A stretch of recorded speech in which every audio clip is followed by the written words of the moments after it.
Olá, meus queridos alunos, tudo bom? Então, hoje a gente vai dar continuação ao nosso primeiro vídeo sobre a Segunda Guerra Mundial.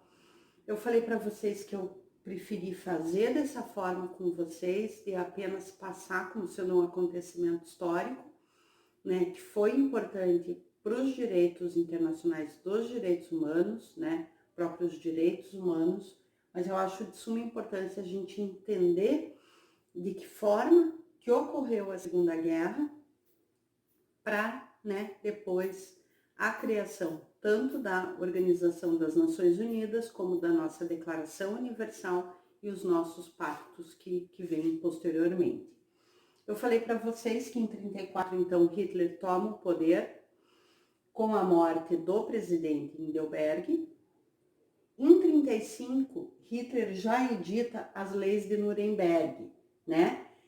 O que são essas leis de Nuremberg? São leis altamente racistas e xenofóbicas. Na verdade, Hitler fala do grande sentimento do povo alemão, fala da criação, vamos assim dizer, de uma raça ariana e proíbe com essas leis os casamentos entre judeus e alemãos, e os judeus que pertenciam ou que tinham cargos públicos são retirados dos seus cargos, bem como das próprias universidades.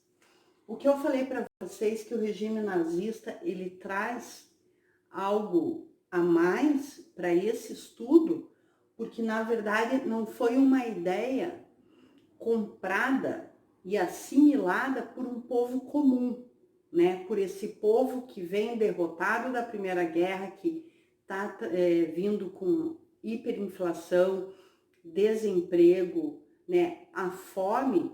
Todas essas ideias ultranacionalistas de Hitler não foram apenas para o povo alemão, e sim foram assimiladas também por grandes intelectuais alemães. Então, aqui a gente tem vários intelectuais do direito, da física, da química, engenheiros, né, os próprios industriais, eles assimilaram muito o regime nazista, a ideia proposta por Hitler. Aqui no direito a gente pode pensar no Edmund Metzinger, que foi um importante dogmático penal, né? Foi descoberto depois de um tempo toda essa, vamos assim dizer, a forma como que ele incorporou e a forma como ele ajudou o regime nazista. Isso foi muito importante numa obra do professor Munhoz Conde, que ele trata todo esse passado nazista do Metzinger. O Metzinger, inclusive, ele lança uma forma de conduta de vida que era considerada crime na Alemanha pela má vida. Então, os bêbados, os mendigos, essas pessoas, elas encontram a essa filosofia de uma raça ariana pura e perfeita. No Brasil, a gente teve leis, né, no direito penal, por exemplo, que era considerado crime a mendicância, era considerado crime a vadiagem, mas eles cometeram algum crime, professora? Não, era simplesmente pelo seu modo de vida, como ocorria, portanto, aqui na Alemanha nazista. Lembrando que o nosso Código Penal, né, Código Rocco, o Rocco vem de uma Itália fascista, né, lá com Mussolini.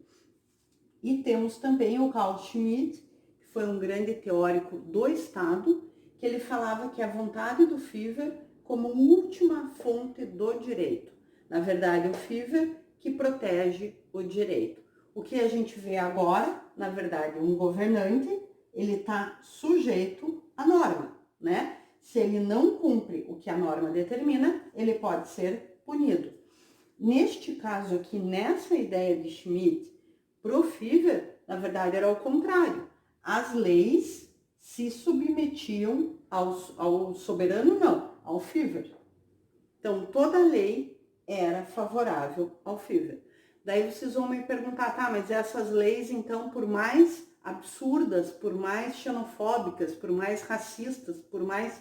Sim, eram a vontade do líder que importava. Nesse sentido, a figura do FIVR, ele está para proteção do direito, independente dessas leis serem legais ou não, já que ele seria a última palavra em relação às próprias leis.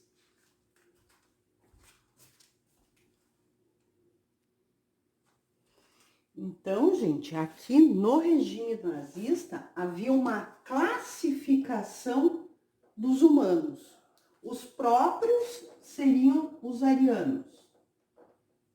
Os estranhos seriam os não arianos.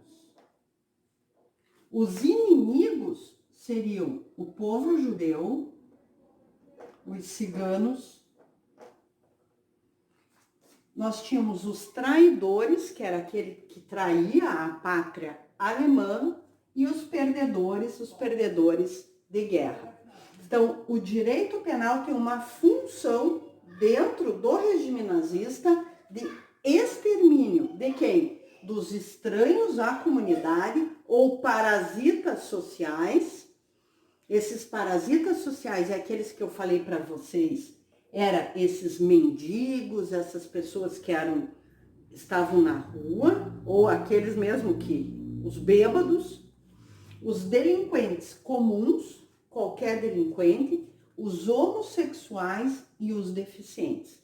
Então, todas essas pessoas eram estranhas ao povo ariano, ou à raça ariana. Então, o que acontecia? A Gestapo, que é a polícia nazista, pegava essas pessoas e levavam para os campos de concentração e extermínio. Tanto que se vocês virem qualquer filme, e aqui a gente pode pôr aqui também nos inimigos, os comunistas, cada pessoa que entrava no campo possuía um tipo de estrela para identificar o que era cada um. Então, tinha uma estrela que era dos judeus, a estrela do homossexual, a estrela do comunista, para diferenciar essas pessoas. E aqui é o que é super importante para nós. Havia total privação do status jurídico de pessoa. Então, o que eu tenho? Eu tenho o Estado, no caso, o Estado alemão, contra o ser humano. Então, é vocês imaginarem que um Estado que deveria, em tese, ou em tese não, de verdade, proteger o seu indivíduo, na verdade não o fazia. O classificava e via aquele que era bom para o Estado alemão, essa raça ariana perfeita e pura, e esses que eram considerados impróprios, vamos assim dizer, para fazer parte desse Estado alemão, então eles deveriam ser exterminados. Aqui eu termino para vocês, porque eu quero que vocês pensem nessa relação de status jurídico de pessoa humana, porque quando a gente começa a falar dos sistemas internacionais que se formam a partir desses horrores da Segunda Guerra Mundial, que daí a gente vai ver o porquê a importância tão grande do princípio da dignidade da pessoa humana e como é importante essa proteção, inclusive contra o Estado. Porque aqui a gente está vendo que é uma prática do Estado. Não é uma prática alheia ao Estado, é o Estado. Por isso que quando eu falo em direitos humanos, é a proteção do indivíduo contra o abuso, o arbítrio do Estado. Tá certo? Muito obrigada, gente.